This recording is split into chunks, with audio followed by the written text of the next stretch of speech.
Time for the Weird and Wacky segment. Abominable snowman. He's not an axe murderer. One of the TAs turned out to be a bot. First up in Weird and Wacky, the surprisingly difficult mathematical proof that anime fans helped solve. This is like a crazy, so they solved it like years ago and nobody noticed. This math guy noticed and wrote something about it, and then nobody noticed that he wrote about it. And then a couple of years after that, it actually got picked up. And so apparently the original post was on 4chan, which listeners, you should never go there because it's a turned bit of into a a whole dumpster thing. fire. Yeah. But I forgot which show this was. Basically, it was some anime show where each of the episodes you could watch independently of one another. Right. So there was a discussion of how many different ways could you watch all the shows to be able to watch all the different orderings, the pairings. Okay. And apparently that is a very difficult mathematical problem to solve, to the fact that we've only solved it to like a combination, 4 like items. Okay. But in this anime post, they figured it out to 5 and actually got it to the point where they could figure out the lower bound, like the minimum number, and then somebody else figured out the maximum number. And so then now we know the range of solutions of that. Interesting. So, random. And so they actually wrote a paper about this and they credited anonymous 4chan user as coming up. So with part what of I'm the hearing you solution. say is that apparently anime fans are like freaking brilliant. Like that's really my only takeaway from this conversation is that anime fans are just amazingly brilliant. I mean, I think if you look at the Venn diagram of people that watch anime and the people that are smart, I think there's a huge overlap of those two things, right? Like, I think smart people do tend to watch anime. I don't watch anime, so I think that tells you a lot. I've never watched anime, so never. I did when I was a kid. I mean, I think it was anime. Yeah, it was anime. Yeah, as a kid, Robotech. I don't know.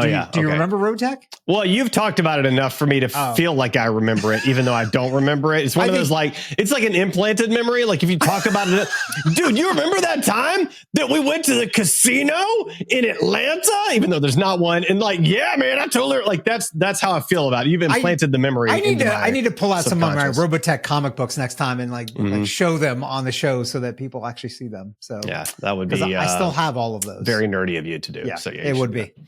All right, next up, Cheetozard, viral Pokemon-shaped Cheeto, sells for nearly $88,000, subtitle from Adam, to someone that has way too much money in their bank account and doesn't know what to do with it. Yep. It's a Cheeto that's shaped like a dragon. It does legitimately look like whatever the Ozard is supposed to look like. I mean, it looks like Charizard. Charizard. Yeah, it looks like a Charizard. Yeah. But it's a Cheeto. I mean, it's a Cheeto. You just paid $88,000 for a Cheeto. You could have had almost a Cybertruck. Oh wait, no, the Cheeto's better. Okay. I must say the packaging of Cheetozard is very well done. I mean, it's like it's got a kind of a fake Pokemon card like surrounding case to it, and it's in a thing of a case, and you know, it's very well treated. The other thing that's sad about this is to know that this was found like years ago, I think at this point, many years ago, and it has not degraded.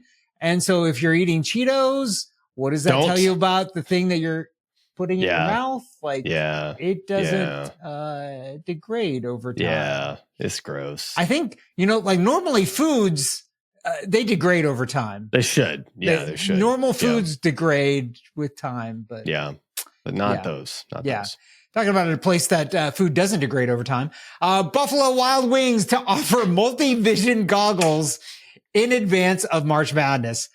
Are they even going to sell one of these? I think this is a gimmick, isn't it? I was trying to figure out, like, is this a real thing? Like it's basically goggles with like a million mirrors shooting off of it, where you can like theoretically like position the mirrors to see the different TV. But then as soon as you move your head, you can't see the TV anymore. I can't imagine this being real. But like I looked at it and like the article looked real, and like I don't know. It just this is dumb. I mean, they're offering for like $10 or something, right? So like, dumb. I mean, I'm sure there's somebody out there that's going to spend $10 to buy one, but I think that's probably the max number they'll sell of these. But they won't use it. They'll just take a selfie with it is what's going to happen. They're going to buy it, think it's funny, take a selfie with it, throw it in the garbage. Oh, sorry, it's $12.99. As one does. $12.99 for this. Yeah. Maybe we should get them on because it is an Atlanta-based company. Inspire Brands owns them.